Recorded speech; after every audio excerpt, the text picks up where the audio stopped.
Sandro Morgana, attuale presidente della Lega Nazionale Dilettanti e del Comitato Regionale di Sicilia, presenta la sua candidatura a presidente per il prossimo quadriennio olimpico 2024-2028.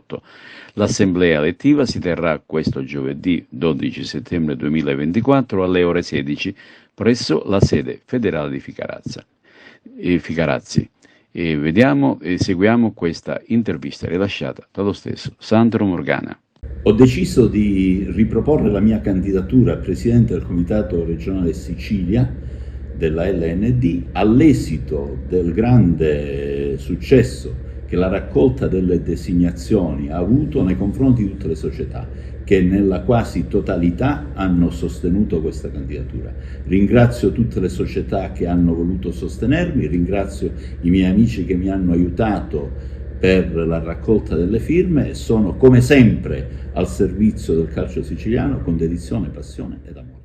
Dopo aver preso atto della designazione quasi unanime delle società siciliane e dell'affetto, della vicinanza che queste hanno avuto in questi giorni nei miei confronti, dell'affetto degli amici che mi hanno sostenuto, dei consiglieri regionali, dei delegati, dei vicepresidenti, di tutti gli impiegati, di tutti coloro che mi sono stati vicini, ho deciso di sciogliere la riserva e ritornare a candidarmi quale presidente del Comitato Regionale Sicilia della Federcalcio.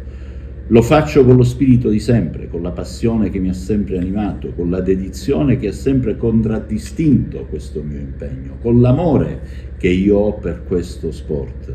Lo faccio perché il mondo del calcio siciliano ha bisogno di essere servito e quello che noi stiamo facendo insieme alla mia squadra, ai consiglieri che abbiamo individuato, in parte rinnovati, ai delegati assembleari in parte rinnovati, ai revisori dei conti, a tutto il sistema dei delegati provinciali, va proprio nella direzione dell'impegno, del servizio nei confronti delle società, nei confronti del calcio. Abbiamo affrontato problematiche molto serie ed altre ne abbiamo ancora da affrontare, come quelle connesse con le questioni correlate alla legge sul lavoro sportivo, che tante difficoltà ha creato alle nostre società. Noi saremo impegnati nella formazione e nella informazione, ma soprattutto saremo impegnati a migliorare sempre di più questa legge per far sì che i pesi, anche amministrativi e burocratici, che graveranno sulle società saranno minimali. Continueremo il nostro impegno nei confronti dell'impiantistica sportiva. Abbiamo oggi 135 strutture in erba artificiale e crediamo che rispetto a 10 anni fa abbiamo fatto tanti passi in avanti. Da impegnarci e fare crescere il calcio femminile, dobbiamo continuare a formare i nostri dirigenti per avere una classe di dirigenti di società migliore, più preparata. Dobbiamo procedere anche ad una ipotesi di ristrutturazione dei campionati dilettantistici. Quest'anno abbiamo fatto tanti ripescaggi, questa cosa non è possibile, molte società si sono fuse, alcune hanno rinunciato proprio perché preoccupato dai pesi del lavoro sportivo. Dobbiamo tuttavia cercare di determinare condizioni di maggiore agibilità dove ci siano meno ripescaggi. Dobbiamo continuare nell'ipotesi di rinnovamento delle attività di settore giovanile scolastico, avere campionati che abbiamo istituito quest'anno, elite regionali, che sono andati benissimo, che hanno avuto grande successo. Dobbiamo provare a migliorare gli organici, a potenziarli di più. Dobbiamo fare tutte le cose che abbiamo fatto anche per rendere più bello l'accesso al mondo del calcio, le feste provinciali, la festa regionale, il progetto Sabbie di Sicilia con il beach soccer.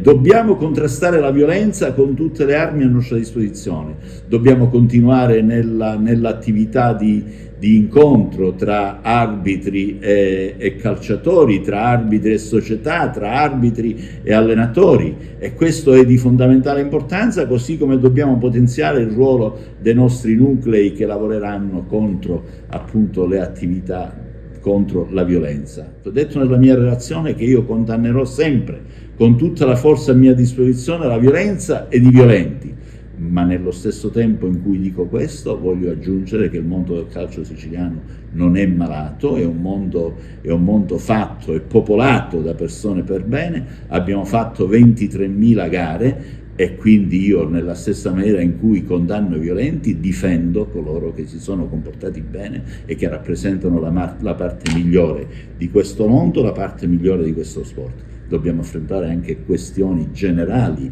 di politica sportiva che riguardano appunto il rapporto che il mondo dei dilettanti deve avere con quello dei professionisti, facendo presente che noi non accettiamo la tesi che deve contare di più chi ha soldi. Noi diciamo che rispetto a coloro i quali hanno i soldi noi mettiamo di fronte il calcio dei valori, il calcio delle persone per bene, il calcio di coloro che giornalmente si spendono per fare trionfare i valori dell'amicizia, della fraternità, della fratellanza, dell'uguaglianza e della parità. Lo faremo con lo stile che ci ha, come dire, caratterizzato in questi 4 anni. Lo faremo con gentilezza, lo faremo con educazione, lo faremo con rispetto delle società, avendo presente che io dico sempre a tutti i miei collaboratori che noi serviamo le società, serviamo coloro i quali ci danno la possibilità di esistere. Quindi abbiamo fatto tanto, ma come dico sempre, non basta, dobbiamo fare di più ed è quello che ci sforzeremo di fare in questo quadriennio. Grazie.